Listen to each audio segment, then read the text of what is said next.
Hello.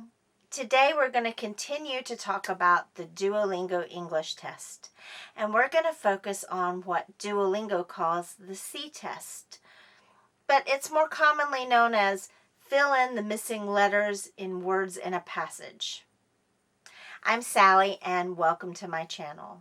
So for today, the schedule is going to be, we're going to work on 4 practice questions.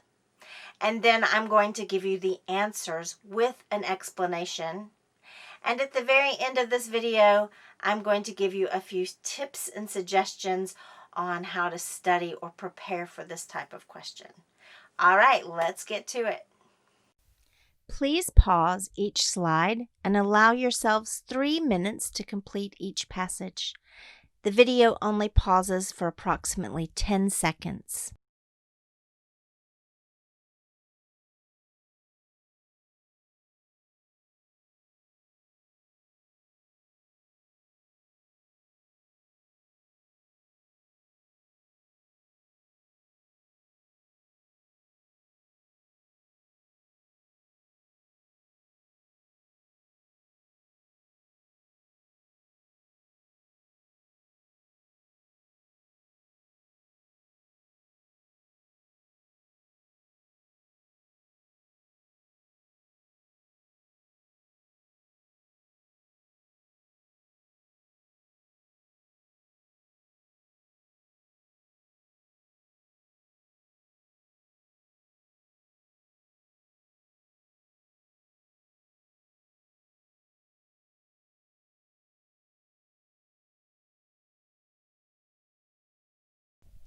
To find mainly, I looked at the preposition about. About means on the subject of or concerning something. And mainly makes me think of the main idea. What is subject about? What is the main idea or the main focus of science? To find phenomena, I did recognize the first few letters, but now I had to figure out that it was phenomena and not phenomenon. I know the word phenomenon. Phenomena is the plural of phenomenon. When I look at the, I see an adjective material, and I know that material world is a common phrase in English, and I know that we use articles with nouns. World is a noun, so we need an article, the. The clue for centuries is that we began by talking about today. So I'm thinking of time periods. 17th and 18th are ways that we describe centuries. For increasingly, I look at sought. I know that sought is the past form of to seek, and so it's a verb. That means I'm going to be looking for an adverb. Increasingly is the adverb form. Gain is a verb, and so if I see this T in front of it, I think to what? To gain. And what is it that I'm trying to gain? I need a noun. Knowledge is the noun form. In terms of is a common phrase, and that means that it's related to a particular subject. And so when I'm talking about science and I see laws of nature in italics, I know this is a particular subject, so I knew terms. Sometimes is an adverb. We can recognize this because we're looking at the word called. We see a different name. It's not always called by this different name. Sometimes it is. It is the subject. The verb is. Digital is a repetition. I can see digital camera, digital imaging. If you don't know what imaging means, you can probably recognize the word image, and you know that cameras make images or pictures. Cameras is again a repetition. Digital is what kind of camera? It's also a repetition.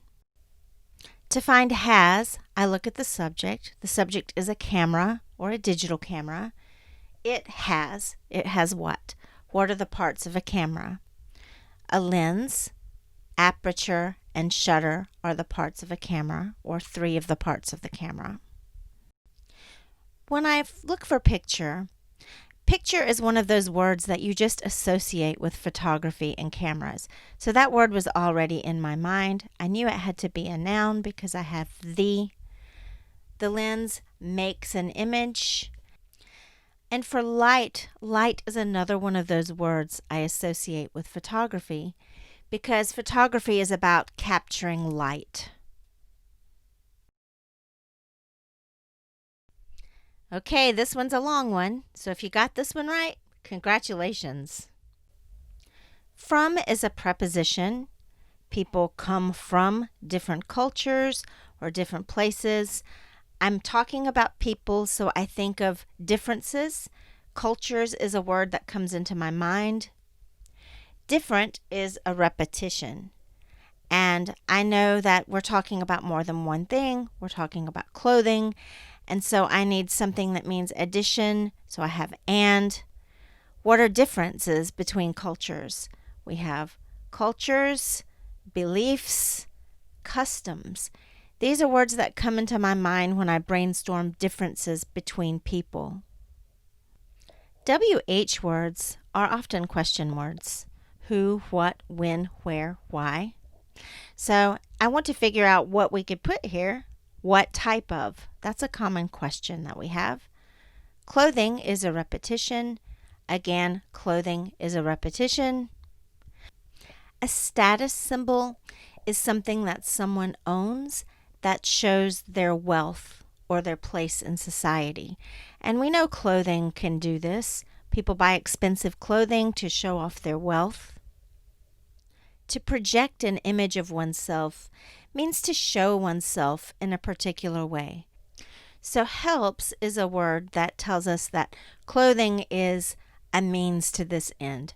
Clothing is something to help you show yourself in this particular way that you want. Self-expression is a noun, and it's another way of saying that you are showing off what you want to show off about yourself. You want to express something about yourself.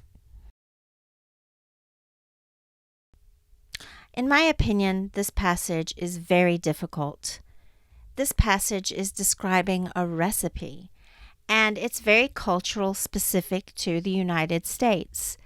So I think that many of the ingredients listed in this passage may not be common in your country, and you may not know the words for these ingredient items. So if you got this passage correct, then I think you should be very proud of yourself. If you're familiar with tomatoes, you know that tomatoes are green before they are red. So green tomatoes are also often used in recipes, and this is a type of recipe. I need a verb. I have a be verb, are. So just conjugate tomatoes are. And then tomatoes are used. This is the passive voice. With passive voice, I'm going to need a past participle. A version is one recipe that is slightly different from another recipe. So a version means that something has changed slightly. So I have a version of this recipe. It may, which means maybe. So sometimes honey is used. Some other versions, so I have some to include that there are versions of this recipe that include bacon. I have a present perfect form here. Has been described. As a cross means that something is mixed. So we have two things here that we're describing this recipe as. It's a mix between marmalade and ketchup. All right, let me give you a couple of tips for how you can study for this test. I always say reading. This is testing your reading and writing skills. But what specifically should you read to prepare? One great source for this is Wikipedia. So my advice for you is to read some Wikipedia articles. And what you want to do is you want to set your Wikipedia to English, and then you want to select random articles. And you can just randomly throughout your day, whenever you have time, choose a couple of random articles and read them. It's a great place to start. And my other tip for you is brush up on your passive voice. I know that in schools, many teachers will tell you not to write in the passive voice. There's nothing wrong with the passive voice. It's just that sometimes it can be a confusing tense. People don't know what the action is or what the goal of this tense is. So practice up on your passive voice, because a lot of news articles are written in the passive voice. So you may encounter this a lot on the Duolingo test. All right, as usual, I hope this video has been helpful. If you want more Duolingo content, go ahead and click the thumbs up button, and that will let me know that you're still interested in more Duolingo content. And if you have a request for another kind of video, you can leave that in the comments. Maybe you need help with a particular grammar point, or you have questions about studying in the United States. Now, about that, let me say, I work for one university in the United States. So if your question is about a specific score requirement for the Duolingo English test or any other test, each university in the United States has its own requirements. So I recommend go to that university's webpage and do a search for international admissions requirements. You'll find all the test score requirements, or what they need from you, such as your high school transcripts. If you have any doubt, you can go ahead and contact the admissions office. They're usually really helpful.